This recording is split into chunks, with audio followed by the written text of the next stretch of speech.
വിജയുടെ ഈ റാലിക്കിടെ ജീവൻ നഷ്ടമായവരിൽ ഏറെയും സ്ത്രീകളും കുട്ടികളുമാണ്. 1.5 വയസ്സുള്ള കുട്ടി പോലുമുണ്ട്. അതാണ് ഏറെ വേദനിപ്പിക്കുന്ന കാര്യം.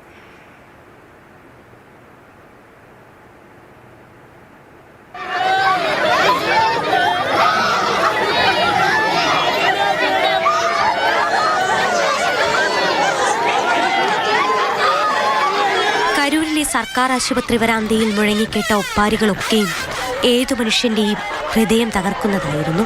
പിഞ്ചു കുഞ്ഞുങ്ങൾ, ഗർഭിണികൾ, പ്രതിശ്രുത വധൂവരന്മാർ, അങ്ങനെ എത്രയെത്ര സ്വപ്നങ്ങൾ റോഡിൽ ചവിട്ടി അരയ്ക്കപ്പെട്ടു.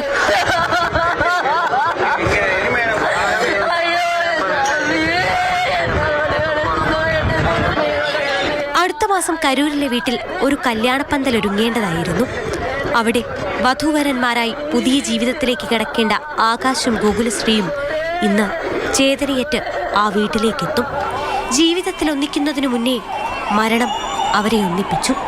തങ്ങളുടെ പ്രിയതാരത്തെ നേരിൽ കാണാൻ കരൂരിലെത്തിയതായിരുന്നു ഇരുവരും. കരൂരിലാണ് റാലി എന്ന് പറഞ്ഞതുകൊണ്ടാണ് ബന്ധുക്കൾ അവരെ പോകാൻ അനുവദിച്ചത്. അറിയാവുന്ന ഒരാളുടെ വീടിന് മുകളിൽ നിൽക്കാമെന്ന് പറഞ്ഞാണ് അവർ പോയത്.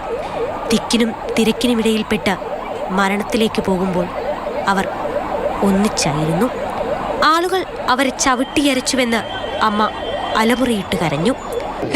வந்துடுறோம் நாங்க திருப்பி ஒரு அரை மணி நேரம் கமிச்சு பார்த்தா ஒண்ணுமே இல்லம்மா, போனமா கிடக்குது. என் பிள்ளையும் மாப்பிளையும் போயிட்டாருப்பா, അടുത്ത മാസം കല്യാണം. മക്കൾക്കൊപ്പം വിജയെ കാണാനെത്തിയതായിരുന്നു ഹേമലത. എന്നാൽ സായി ജീവയ്ക്കും സായി ലക്ഷ്മണയ്ക്കുമൊപ്പം ചേതനയേറ്റാണ് അവർ വീട്ടിലേക്ക് മടങ്ങുന്നത്.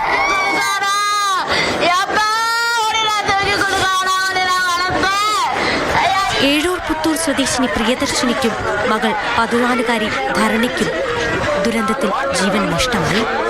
ഇങ്ങനെ എത്രയെത്രയോ നിരപരാധികളായ മനുഷ്യരാണ് ആരുടെയൊക്കെയോ പിടിപ്പുകേടുകൾ കൊണ്ട് ഇല്ലാതായത്. News desk, Mathrubhumi news.